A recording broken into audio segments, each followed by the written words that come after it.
มาเราจะมาเริ่มไล่โดยผืนนี้เนาะอุปกรณ์ที่เราต้องมีก็คือนี่ซอกบรรทัดเสื้อแมทบรรทัดทุกคนบรรทัดซื้อแล้วก็บรรทัดโค้งเนาะหรือว่าจะเอาแต่บรรทัดโค้งก็ได้ทุกคนนี่มาเริ่มกันเลยเราจะมาเสกก่อนเราจะไปขีดเก็ตของทุกๆผืนจืดเด้อทุกคนเด้อบอกว่าชิ้นอย่างก็แล้วแต่ให้เสกความกว้างเนาะอันนี้คือเมนูยิบเล่นไว้เพราะว่ามันเป็นกาวโตกันในนี้เนาะถ้าบอยิบมันจะพื้นมันจะคว้าเนาะทุกคนทำยิบเล่นไว้เอาสีได้สีที่คือเล่นไว้แล้ววันนี้เราต้องเสกความกว้างทั้งตีนกับทั้งหัวแบบสีทุกคนอันนี้เป็นทั้งตีนเด็มันเหลือบะพร้าวตัดเนาะตัวนี้จะเป็นทั้งหัวทุกคนทั้งเทิงทำมาเสกความกว้างก่อนว่าสิ้นตัวนี้มันความกว้างทั้งนู้นก็ทั้งเทิงพอกันบอเห็นบ่โอเคแล้วนะโอเคแล้วมันเฮาก็จะไปไล่เก็ตกันเลยวันนี้หลังจากโอเคแล้วถ้าว่าผู้ใดที่แบบอยากนุ่งได้สองเบื้องเนาะเฮาจะเอาห้องกลางสิ้นเป็นแบบนี้ก็ได้ทุกคนแบบสีเลยเนาะแต่ว่าอันนี้ลูกค้าไม่หนูบ่ได้แม่นว่าจะนุ่งสองเบื้องเนาะเพราะว่ามันใจแล้วเพิ่นนุ่งขวาหาซ้ายนุ่งขวาเห็นบ่เบิ่งจับสองแม่หนูจะเป็นขวาหาซ้ายแบบสิเนาะแม่หนูจะเอาย้ายมานี่จักหน่อยเด้อทุกคนเด้อเพิ่มเป็นอย่างจะง่ายเพราะบ่ยังให้กระดูกมันขึ้นอยู่เทิงจนเกินไปกระดูกแบบสิทุกคนนี่เบิ่งกระดูกต่อกลางตัวนี้เห็นบ่บ่ให้มันขึ้นมาอยู่พีเนาะบ่ให้มันขึ้นอยู่พีกระดูกต่อกลางตัวนี้บ่ให้มันยับขึ้นมาอยู่พีถ้าว่าเฮาเอาห้อมกลางชิ้นเป็นห้อมกลางก้นเลยกระดูกต่อกลางตัวนี้นี่บ่ต่อชิ้นนี่เนาะต่อกลางชิ้นมันจะขึ้นมาเทิงโพดเนาะเมนูบ่มักก็เลยย้ายมาข้างเบิ่งอันนุ่งขวาไปซ้ายเฮ็ดในใบเบิ่งขวาหลายเนาะห้อมกลางมันอยู่นี่ห้อมกลางชิ้นน่ะเมนูจะย้ายมาพีอันนี้เข้าใจเนาะถ้าว่าผู้ใดนุ่งซ้ายไปขวาเฮาก็ย้ายมาข้างทางนี้เนาะให้ใบข้างเบิ่งซ้ายหลายแบบนี้เนาะเพื่อตัวนี้ดอกทุกคนบ่แม่นแนวอื่นเนาะเพื่อตัวนี้ว่าบ่อยากให้มันขึ้นอยู่สูงพี่เนาะเฮาก็ย้ายลงมามันอยู่ประมาณนี้พอดีงามตัวนี้จะเป็นบอนไซคอน้อยมานี้หลังจากนั้นเนาะเราจะไล่ตามตุ่มหัวนี้เลยทุกคนไล่ตามตุ่มหัวนี้เลยจะไล่อยู่นาลงแม่งนึงเนาะนาลงแม่งนึงเพราะว่าจะมีอธิบายละเอียดเนาะก็คือในสูตรในปืมจะบอกว่าห้องกลางสิ้นเป็นห้องกลางก้นเลยเนาะวันนี้หลังจากนั้นเฮาได้แล้วทุกคนเฮาจะเอาท้ายหารให้ซี่ท้าย36คือนี้เนาะหารให้ซี่ทุกคนจะได้อยู่เก่าเนาะเก่าจะมี1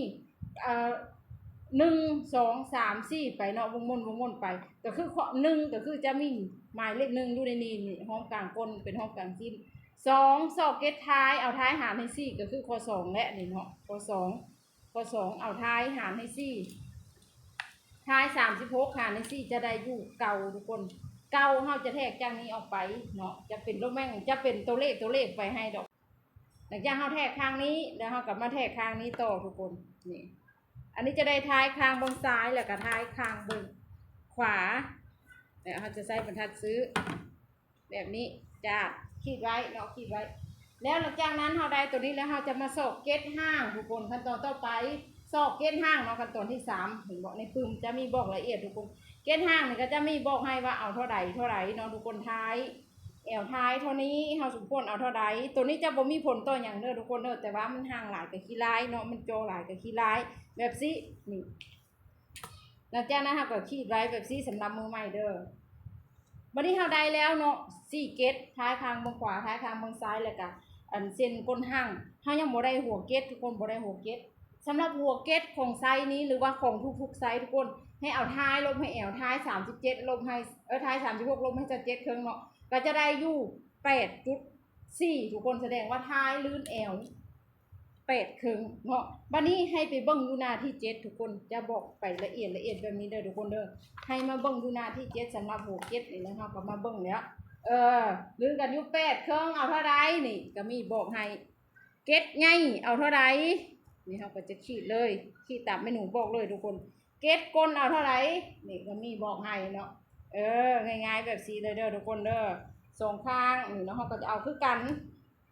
แต่ละเก็ตแบบสี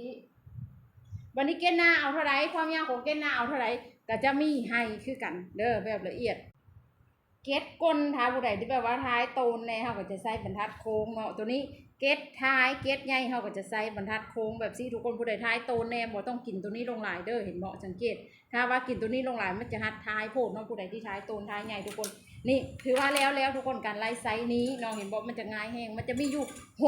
เก็ดเนาะเก็ดหน้าสองนี่เก็ดหน้าจะอยู่คนละฝั่งเนาะเก็ดหน้าสองเก็ดคางสองเก็ดคางเก็ดใหญ่เก็ดท้ายอันเดียวกันเนาะแล้วก็เก็ดก้นเนาะเก็ดก้นห่างอันเดียวกันทุกคนแล้วก็สองพื้นนี้เนาะต่อตีนลงเดียวคือกันเท่ากับจะไล่คือสูตรนั้นเด้อทุกคนเด้อว่าจะบ่ไล่ให้เบิ่งเนาะเพื่อเป็นการรวดเร็วทันใจนี่แล้วก็จะมาไล่ชิ้นตีนกับทุกคนชิ้นตีนกับเท่ากับจะไล่คือกันเนาะลูกค้านุ้งซ้ายไปขวาสำหรับตัวนี้จะเป็นเครื่องกลางซินเนาะลูกค้านุ้งซ้ายไปขวาอันนี้ท้าย41ทุกคนซ้ายไปขวาแบบซี่เนาะเราจะยับมาใบเบิ้ง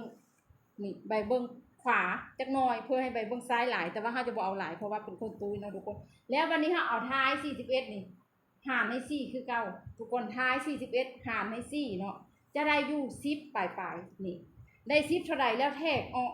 สองข้างเลยทุกคนแทกข้างนี้แล้วก็มาแทกข้างนี้เนาะนี่เอาเส้นตัวนี้เป็นแบบเนาะแล้วกับทั้งเทิงเท่ากับแทกเท่ากันทั้งเทิงข้างนั้นข้างนี้เท่ากับจะแทกเท่ากันแบบนี้นี่แล้วจ้างเขาได้แล้วเขามาสอกก้นห่างทุกคนไปตามปื้มได้ทุกคนไปตามปื้มแล้วตามขั้นตอนเด้อทุกคนเด้อแต่ว่าเมนูจืดแล้วเนาะทุกคนเมนูก็จะลงรัดเล็งรัดเอาวันนี้สำหรับคนตุ้ยเขาก็จะเอาไก่ออกไปทุกคนสำหรับคนห่างเนาะท้าย41นี่เมนูจะเอา7เครื่องหา8แบบนี้นี่ผู้ใดที่แบบว่าบ่อยากซับซ้อนก็ขีดไว้เลยขีดไว้แบบนี้เนาะเพื่อเป็นการรวดเร็วเพื่อเป็นการเข้าใจง่ายเนาะแล้ววันนี้ท้าย41แอล36คนลื่นกันอยู่7นิ้วเฮามาเบิ่งหัว7นิ้วหน้าที่7คือเก่าเนาะลื่นกันอยู่7นิ้วเอาอยู่ไสนี่ลื่นกันอยู่7นิ้วเอานี่ทุกคนเฮาก็ขีดเลยแล้วบัดนี้เนาะเอาเท่าใดเพราะว่ามีบอกให้ละเอียดแล้วแบบนี้เนาะเก็ดก้นเอาเท่าใดเก็ดท้ายเอาเท่าใดเก็ดก้นเอาเท่าใดมีบอกให้แล้วเรียบร้อยเก็ดหน้าเอาเท่าใดก็คือโอเคเลยทุกคนเอาเลยนี่แบบนี้เลยมันก็จะง่ายๆทุกคนง่ายๆนี่เก็ดหน้าเฮาจะออกไก่ในจักหน่อยเด้อเพราะว่าแอวใหญ่เนาะไปขีดเลยตัวนี้ใช้บรรทัดซื้อก็ได้เด้อผู้ใดที่ท้ายบ่โตนใช้บรรทัดซื้อเด้อทุกคนเด้อตัวเก็ดก้นเนาะตัวนี้เก็ดท้ายเฮาจะบ่กินท้ายหลายเนาะผู้ใดที่ท้ายโตนเด้อทุกคนเด้อสังเกตแบบนี้เนาะอยากให้มันเข้าหุ่นบัดนี้จะตั้งแต่ความยาวเก็ดหน้านี่เฮาจะเอาเลิกกว่าเนาะถ้าว่าเป็นคนไซส์L33 34ขึ้นไปเฮาจะเอา5ปกติจะเอา4เครื่องเด้แล้วห้องตัวนี้กับตัวนี้เนาะเฮาจะเอาให้ไก่เนาะคนจ้อยนี่เฮาจะเอา3ห้องตัวนี้แต่ว่าคนตุ้ยเฮาจะเอา3เครื่องแบบสินะทุกคนหลังจากนั้นการคิดกับปกติถือว่าเร็วๆกันไล่เก็ดตัวนี้ง่ายแฮงทุกคนเนาะตามสูตรนี้แล้วบอกเลยว่าบ่ปวดหัวแน่นอนทุกคนเพราะว่ามีครบให้ละเอียดแล้วอยู่ในถ้าบ่ต้องปวดหัวเลยบ่ต้องไปซ้อบ่ต้องไปซีเรียสเลยทุกคนบัดนี้ตัวนี้เครื่องกลางสิ้นอยู่นี่เนาะลูกค้านุ่งเบิ่งขวาทุกคนขวาไปซ้ายเฮาจะย้ายมันยับมา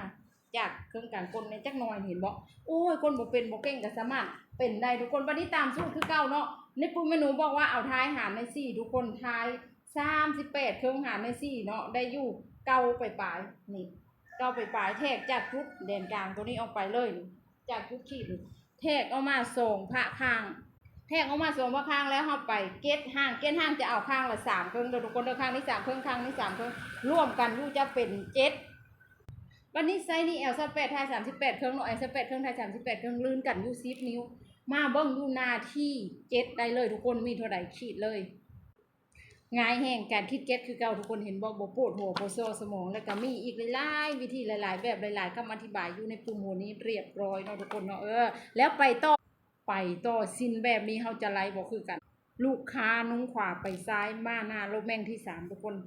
เฮ็ดตามปึ้มได้เลยตัวนี้บอลต่อตีนเนาะเฮามาแปะใส่บอลต่อตีนนี่ต่อตีนเชิงต่อตีนแล้วตามสูตรปึ้มขั้นตอนที่1ว่างเก็ตแรกใส่ใบข้างเบิ่งเฮาจะซอกเก็ตข้างเบิ่งขวาก่อนเนาะพระบอลต่อตีนตามปึ้มทุกคนตามปึ้มเนาะว่างเก็ตแรกอยู่ไสเนาะก็มีโรแม่งมีห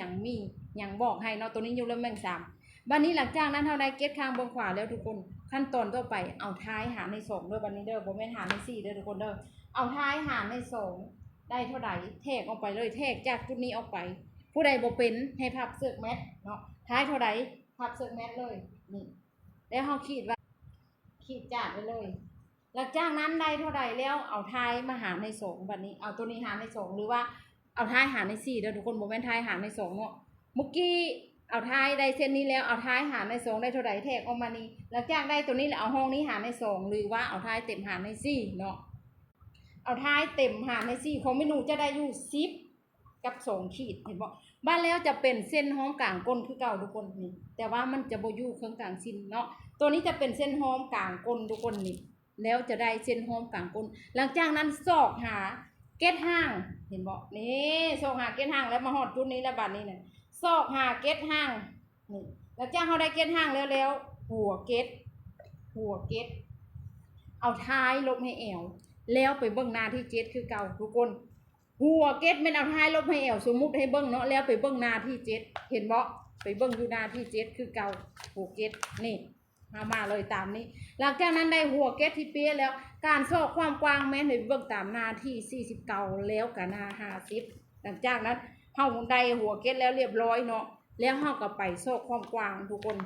ไปซอกความกว้างหน้าที่10หลังจากนั้นเฮาไปยิบเก็ตแล้วจังไปซอกความกว้างเนาะเฮาได้ตัวนี้แล้วเฮาก็ไปยิบเด้อทุกคนก็หวังว่าจะเข้าใจเนาะแล้วไปหน้าที่40เก่าอันนี้สมมุติยิบเก็ตแล้วเรียบร้อยเดินมาหน้านี้บัดนี้นะทุกคนไซส์ใดก็ย่าเอวใดก็ย่าเนาะท้ายมันหยังก็ย่าสิ้นหยังก็ย่าบัดนี้นะเฮามาเข้าในนี้บ่ว่าจะเป็นทรงลูกหัวกอยต่อตีนสองข้างต่อตีนข้างเดียวไม่หยังก็แล้วแต่มาหน้านี้40เก่ากวมรวมบ่ทุกไซส์หลังจากนั้นมีวิธีให้บอกแบบละเอียดหลังจากบอกแบบละเอียดแล้วมาต่อมาเช็คเบิ่งความเรียบร้อยมันแอวพอดีบ่กับที่เฮาอยากได้เปียบ่ถูกต้องบ่เข้าไปความกว้างบันนี้นะมาเอาขี้มุดมาคัดสิกันเนาะแล้วมาปลายเบิ้งตัวนี้ทุกคนปลายเบิ้งตัวนี้ถ้าว่าพอดีแล้วเนาะจะมีข้ออธิบายให้พอดีแล้วเนาะเขาก็จะไปต่อกลางแล้วเขาก็จะไปโค้งหัวหน้านี้สำคัญแห่งเพราะว่าการโค้งหัวจะมีอยู่ในนี้ทุกคนเอวเท่านั้นเท่านี้เนาะท้ายเท่านั้นเท่านี้โค้งหัวเท่าใดทุกคนก็จะมีบอกให้อยู่นี่เด้อทุกคนเด้อนี่การโค้งหัวจะมีการบ้างไหมบรรทัดให้บ่ต้องห่วงว่ายันบ่เป็นเห็นบอกทุกคนละเอียดมีหดการตัดหัวตัดหางมีหดการรีดมีการยิบชิ้นหัวก่อยทรงลูกเฮ็ดแบบใดให้งามให้เปี้ยให้โอเวอร์เนาะให้งามเห็นบ่สนใจสั่งใดพร้อมส่งโทรลูกปึ้มเป็นปึ้มที่ละเอียดครบสุดเบิ่งง่ายเข้าใจไว้ครบอยู่นี่ทุกคนผู้ใดอยากเป็นสร้างอยากมีอาชีพอยากสร้างรายได้อยู่เฮือนหาเงินเองอยู่เฮือนเนาะอยากยิบชิ้นให้ตัวเองแบบเป๊ะๆงามๆหรือว่ายิบชิ้นให้ลูกค้าอยากสร้างความมั่นใจสร้างได้ทุกคน WhatsApp 020จะเป็น954เนาะเป็นเบอร์เดียวกับเบอร์โทรเด้อพร้อมส่งให้โทรโลกเลยทุกคนเลยปึ้มหัวนี้พร้อมต่อยอดให้แล้วเด้อ